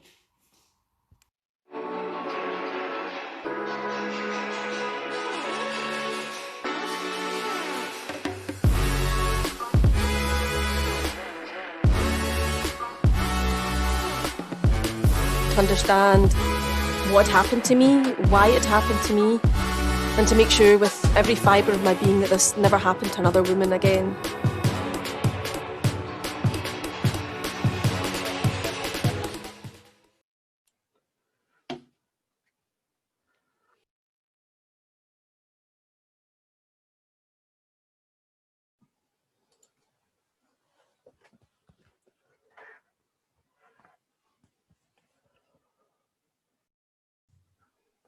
Hi, Nadine. Good afternoon. How are you doing? I'm good. Thank you so much for joining us today at QI Southwest. And thank you for the time. We're really excited to hear your story. And I think it's something that everyone really needs to hear and learn from. Thank you for having me. Thank you. And what a great meeting you've organised, and I'm sorry that I can't be there in person, obviously, due to COVID, but obviously I know that you know the story, and I'm quite happy to share it. It's a tragic story, but one, you know, I always emphasise that I'm willing to share, because if it can just help in the understanding of the importance of patient choice, then, you know, that something positive can, you know, end out of a really tragic story. So my journey in wishing to bring about changes in improvements for informed consent for patients began around a long time ago, 20 years ago, when my son was born following quite a traumatic delivery, and he was born with cerebral palsy. And I want to sort of always emphasise it's not about blame. I was never blaming one particular doctor. It was more me wanting to understand what happened to me and why it happened to me, and to make sure that this never happened to another patient again. And I think, you know, there are times in life when you have to stand up for what you believe in, and this was one of those times. I didn't stand alone. I had the support of my family, who were all medical. My father was a hospital consultant, my mother a GP, and my sister was a trainee in anaesthetics at that time. So I had a lot of support, and I really wanted to understand what had gone wrong. So the background to the story is I was diagnosed with type 1 diabetes as a small child, and I basically grew up attending a diabetic clinic. And when I was much older, I was 24, I was married, and discovered I was pregnant. I was told by the clinic that I would attend something called a joint diabetic obstetric clinic. And I thought this was great, because it was the same diabetic team, but with the obstetric team. And I thought, this is great, like, because everyone knows each other and you're comfortable and you're confident in your care. And so I was really happy. And at my first antenatal appointment, I was told that from the second trimester onwards, I would attend for fortnightly ultrasounds, because one of the things they were aware of with diabetic pregnancies was large babies. So I don't know if you can see this on the computer, but this is my original appointment card. I just want to show you how many appointments I had. I don't know if you can see that. I had over 24 appointments. Each time I was scanned, I was seen by an obstetric consultant, if not the registrar, and the diabetic consultant, plus all the midwife staff, all the diabetic specialist nurses. I had such excellent care. And I was slightly smug at that point, thinking, oh, look how lucky I am. Nothing can go wrong with my pregnancy. You know, little did I know what was going to happen. So from 32 weeks onwards, I could see from the centile chart that they were plotting that my baby was large and continuing to gain weight very rapidly. And that was despite my meticulous blood sugar control. And he reached the 95th centile by 36 weeks, I think it was. So that caused me a lot of concern. So during this period, I raised these concerns with my consultant, particularly about my ability to deliver a large baby, given I'm only 5 foot myself. But I was always met with reassurances, you know, you don't need to worry, we're looking after you, we're caring for you, and we're monitoring the situation closely. So I always felt, okay, you know, that's okay, that's fine, I'm being looked after. But still my you know, questions weren't answered. At my 36-week appointment, she told me that she was cancelling the 38-week scan, that was my final scan, because I was constantly asking about the size of the baby, and she felt this was fueling my anxiety, which it was. So instead I was brought in for induction at 38 plus 5. But at this point, again, still my questions hadn't been addressed and no options for delivery had been discussed with me. So after induction, I entered labour really quickly. And I remember being really excited going down to the labour ward. I was given a little baby grow, and it was just such a, as every mother and father will know, it's such an exciting time. You're getting to meet your baby and full of anticipation. And so off I went, down I went, but it was quite a long labour. The following morning, my consultant came to see me, and there appeared to be some sort of secondary arrest of labour. So I was given oxytocin to augment contractions. Then by lunchtime, I was reviewed again, nothing was happening. So by 5 p.m. the following evening, I became quite unwell. I had a high temperature, the baby's heartbeat was, I was told, irregular, and they were taking me to theatre for something called a trial of forceps. So again, at this point, I still didn't understand. I was brought a bit of paper, and the bit of paper said trial of forceps and a space for me to sign my name. And that was my consent procedure. And at this point, I was asked to sign it, but I still had no understanding of the procedure being proposed or any risks or any complications that could arise from this. So in theatre, I was taken to theatre, my epidural was topped up, and they attempted to deliver Sam with Keelan's rotational forceps. And I don't really remember much, and I was completely unaware of the complications unfolding. I was aware of a lot of silence. It's not like other exciting stories of dramatic deliveries with alarms and sirens going off and people rushing into the room. It was just very eerily quiet. And the anaesthetist just very gently told me, we're going to put you to sleep. And I think at that point I knew something was seriously wrong. I didn't know who with me, myself, the baby, what was going wrong. But I do remember shutting my eyes thinking, this is probably it. You know, this is, you know, something catastrophic has gone wrong and I'm not going to wake up. But I did wake up, thank God. And I woke up in immense pain into a very surreal situation. I could see my mum screaming at the consultant. I could see that my dad had been crying, a man who never cries. And I was told that I had a baby boy who was very, very ill, and he was in special care baby unit.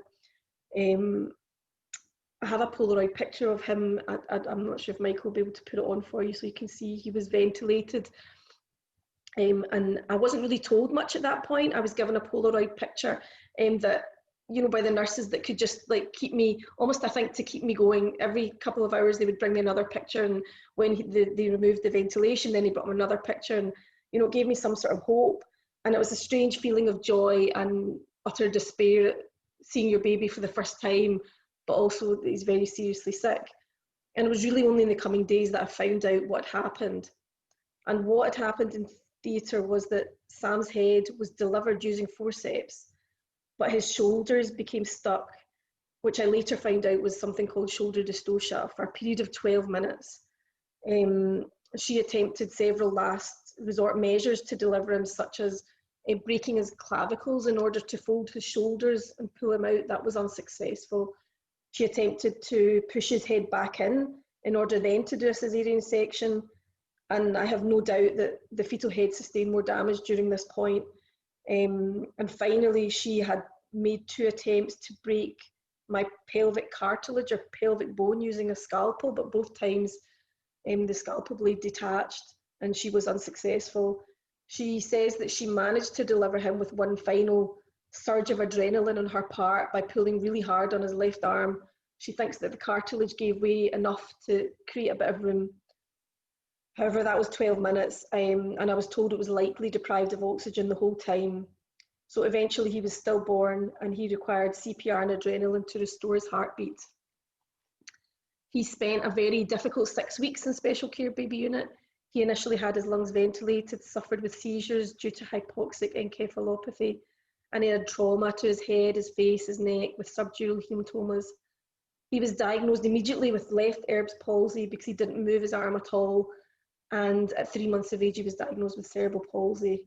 Obviously myself, I was in a bit of a physical mess and mentally as well. But, you know, I look back now and I think, you know, thank God we both survived. Maybe this is why, it's to tell our story, to help other patients. I don't know.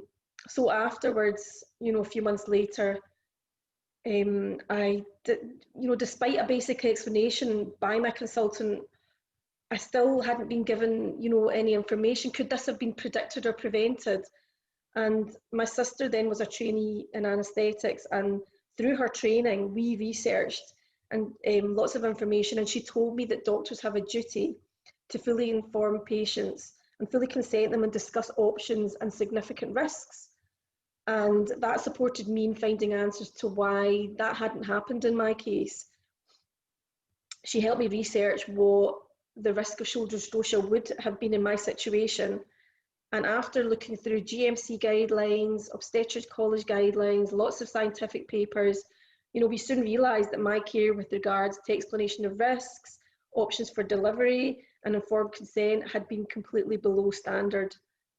And through our research, we discovered, and this bit always like really hurts, this is the dagger in the heart, that I had a 9 to 10% risk of shoulder dystocia with type 1 diabetes alone. And to me, that's such a high risk. And to be told that, to find that out and not be told that is like the real, why was that withheld from me? It's a huge risk, 9 to 10%. And then you add on all the other things. And so that was that risk of type 1 diabetes. But then you add in that I'm only 5 foot. That was again another risk factor of shoulder dystocia. Another risk factor is a known macrosomic baby, which I had. Another risk factor is secondary arrest of labour, use of oxytocin, use of forceps, use of rotational forceps. I think by the time I got to theatre, I had every single risk factor going, and not once was it mentioned to me of this phenomenon called shoulder dystocia. I felt I had not been given the information that I was entitled to, and not been allowed to be the, you know, the partner in decision-making process with regards to my care and the delivery of my child. So I was honestly furious when I found this out. And it still doesn't sit right with me that, you know, people can make decisions for other people without involving those people, particularly patients, when they have a duty to look at, doctors have a duty to look after you. It's me that lives with the consequences of those decisions that somebody else made, and obviously Sam. So I wasn't happy with that, and I composed an initial complaint letter to the trust asking, you know, amongst other things, why I hadn't been informed of the risks and options for delivery, including caesarean section. And, you know, we were met with the usual trust response of, you know, we're happy, we've conducted our own investigation and we're satisfied the care was, you know, satisfactory, blah, blah, blah. And, you know, I remember at that point thinking, well, how can a trust investigate the trust? How can they look after one of their own doctors? That's like marking your own exam paper, isn't it? Like, you know, that'd be great if we could all do that, justify, you know, what we'd done.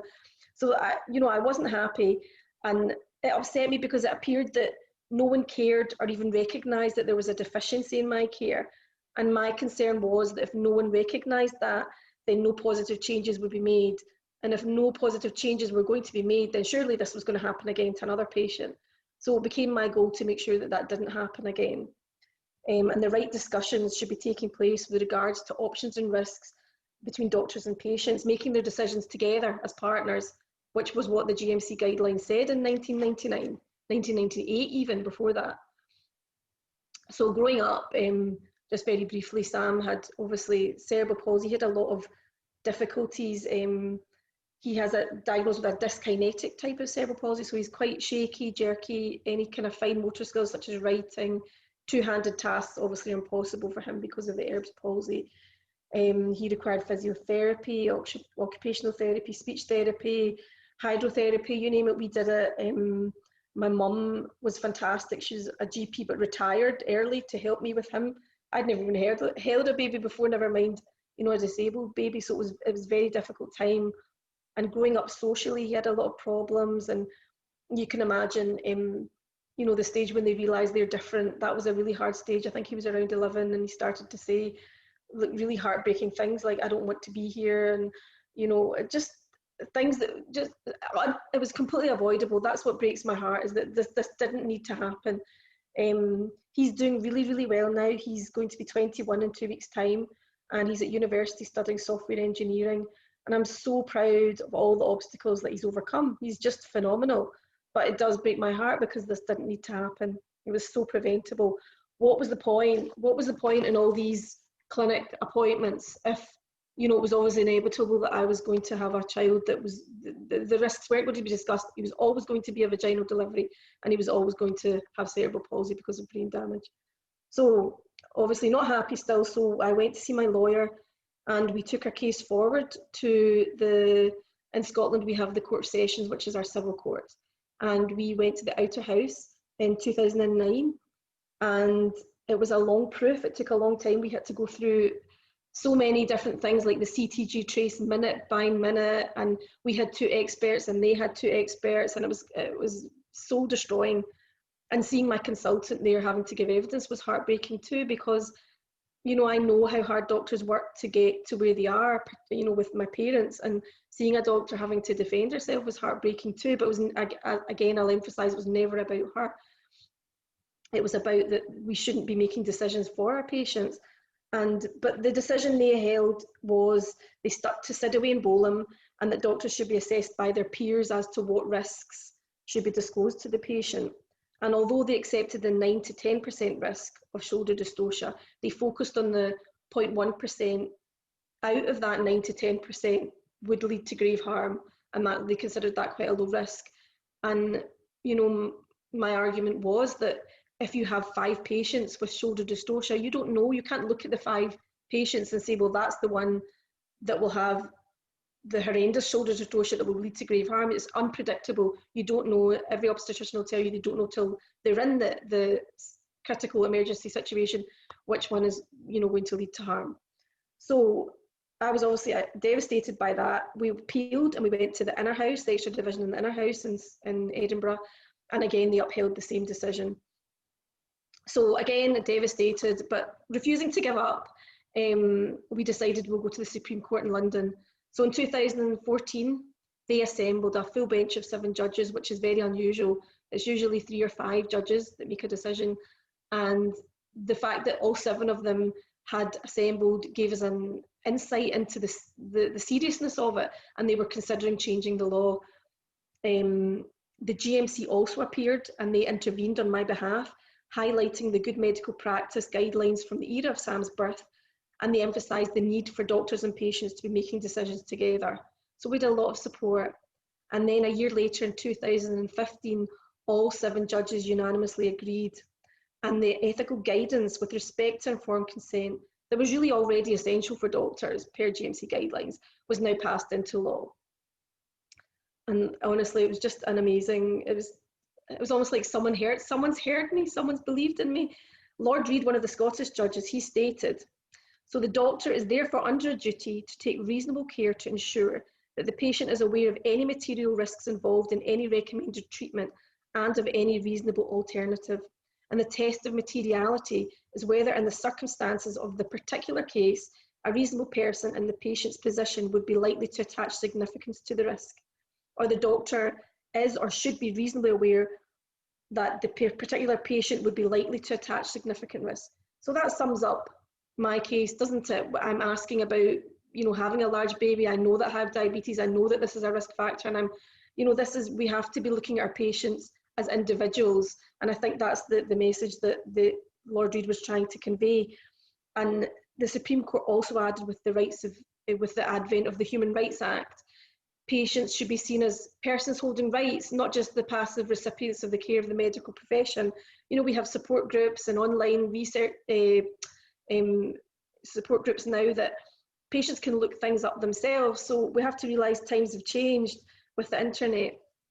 But the words that sort of, you know, meant the most to me were the words of Lady Hale.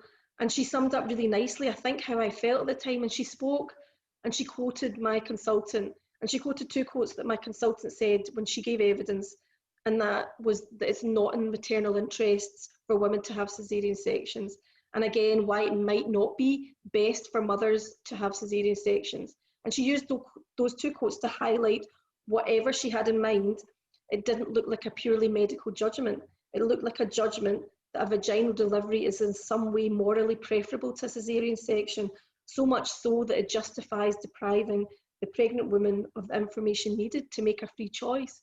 And I think that's exactly what was happening in 1999. People that are old enough to remember, I'm showing my age here, but it was all very too posh to push at that time. The rich sort of people, Victoria Beckhams and whatnot, were going to some clinic somewhere to book in for the caesarean section, where the rest of us, the plebs of society, were you know, weren't given choice and were forced to, well, forced is maybe a strong word, to have a vaginal delivery, but at all costs, no matter how in need you were of caesarean section, it was like not preferable to do that. And this kind of ideology, I think, has to change. So really, just to, you know, sum up, despite obviously the horrible, unfortunate events that happened, I'm still in awe of the NHS. It's an amazing institution with doctors delivering such excellent care around the clock. And obviously for my sister, I know that the specialities, particularly of anaesthetics, always impresses me. They often lead the way when it comes to shared decision making, informed consent and improvements to patient care, and I hope that other specialities can follow suit, particularly obs and gynae. And it's like heartening to see so many great initiatives now going round the UK emphasising the importance of understanding what matters to the patient and involving them in the decision making. From I Decide consent tool, realistic medicine and choosing wisely. And, you know, it really seems that paternalistic medicine, you know, of the past can truly stay in the past. And, you know, if I can say one thing, it's just if you can think of my story and, you know, remember the importance of offering your patient choice and what can go wrong, and to remember that it's the patient that lives with those decisions. I live with those decisions 20 years on. And I can't take them back and I can't change them. And that's why I really believe it's so important to involve your patients in the decision-making process, and, you know, for a happy outcome for patients. But thank you very much for having me and listening. Nadine, honestly, thank you so much for taking the time, and your story is so powerful. We're really grateful for your time, and thank you so much. There's so much to learn from this. Is there any closing remarks you have for the, you know, doctors, nurses, allied health professionals who are all with us today? Is there anything else you want us to really learn from this? I think that just that, the patient choice, but also as well, like, not to bring your judgments into what you believe is right and wrong, because each person, treat the patient as an individual. Each person comes with their own unique set of circumstances. So someone who, I don't know, say is an opera singer, I'm just giving this, they might think twice about surgery near their vocal cords, whereas probably me, you know, I would be okay, I might take a risk on that. So they have to, like, look at each patient, and I think that's what Lord Reid was trying to convey in his judgment, is that, you know, look at the particular circumstances around that and really treat them as individuals. And I know that's hard, and I know that you have busy clinics and, you know, short of time, but please don't take that out on the patient. Lobby the people and the trust that should be funding these extra things, because this is the law now. It has to be the same that you have to scrub up, the same that you have to do all these other things. You have to do this now. So we need to be working with the managers, general managers or whoever in the hospital to say this is what it says now, we have to do this, allow us time, allow us you know, to give the patients the respect they need and make their decisions, and then, you know, that will lead to such fantastic outcomes if we listen to our patients. Thank you again. Thank you so much for joining us, and we really, really appreciate you taking out the time to on a Saturday. So thank you very much. Thank you. Thanks for having me. Thank you. Bye. Bye. Bye. How's that?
Thank you so much for joining us at the QI Southwest Conference today. I hope you've really enjoyed our keynote speeches. I hope you've learned something about leadership, teamwork and well-being, successful projects, and of course, the patient experience. I hope you found you were able to engage and participate in our workshops, and we thank the host organizations from across the country who've demonstrated their excellent work. And most importantly, I hope you will take away that QI is a fundamental part of our chemistry working in the NHS. And I hope from today you'll do some more QI activity. I hope you've been inspired to do so. I'd like to take this opportunity to really thank our steering committee and our conference committee for all the work behind the scenes. And I would really like to thank our camera crew for making today happen. I hope that you've all enjoyed QI Southwest 2020, and I look forward to seeing you the next time. Thank you.